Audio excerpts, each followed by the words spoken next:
Hello. രാവിലെ എഴുന്നേറ്റ് വന്നപ്പോഴത്തേനേ mood full പോയി. തിരുവോണമായിട്ട് പോലും കാലാവസ്ഥ ഭയങ്കരമായിട്ട് മൂടിക്കെട്ടിയിരിക്കുകയായിരുന്നു. ഞാൻ എഴുന്നേറ്റ് വന്നപ്പോഴത്തേന് സദ്യയുടെ ഓൾമോസ്റ്റ് എല്ലാ കാര്യങ്ങളും അമ്മ റെഡിയാക്കി. അതുകൊണ്ട് എനിക്ക് പരിപ്പ് കറിക്കകത്തും പായസത്തിനകത്തും മാത്രമേ എൻ്റെ കൈ ചേർക്കേണ്ടി വന്നുള്ളൂ.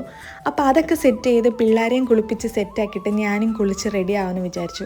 ഈ വിശേഷ ദിവസങ്ങൾ വരുമ്പോൾ പ്രത്യേകിച്ച് ഈ പ്രവാസികളുടെ ഭാര്യമാർക്ക് എത്ര പേര് കൂടെയുണ്ട്, എത്ര ഹാപ്പി ആയിരുന്നെങ്കിലും ഉള്ളിൻ്റെ ഉള്ളിൽ ആ ഒരാളുടെ ഒരു കുറവ് അത് ഭയങ്കര സങ്കടമായിരിക്കും.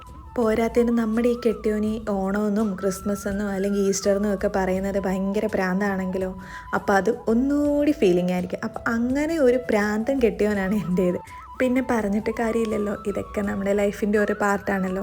അപ്പോൾ അതൊക്കെ കഴിഞ്ഞ് ഞങ്ങൾ അടിപൊളിയായിട്ട് ഓണസദ്യയൊക്കെ കഴിച്ച് അതൊക്കെ കഴിഞ്ഞപ്പോഴത്തേനും വെയിലൊന്ന് തല പൊക്കിയപ്പോഴത്തേനും ഞാൻ ഉള്ള തുണിയൊക്കെ ആ വെയിലത്തൊന്ന് പറക്കിയിട്ടു. അപ്പോൾ ഇതൊക്കെയായിരുന്നു ഞങ്ങളുടെ ഓണവിശേഷങ്ങൾ. എല്ലാവർക്കും ഞങ്ങളുടെ ഓണാശംസകൾ. അപ്പോൾ ഇതുപോലുള്ള കുഞ്ഞു കുഞ്ഞു വിശേഷങ്ങൾ കാണാൻ നമ്മുടെ ചാനൽ ഒന്ന് സബ്സ്ക്രൈബ് ചെയ്യാൻ മറക്കരുത്. അപ്പോൾ ബൈ.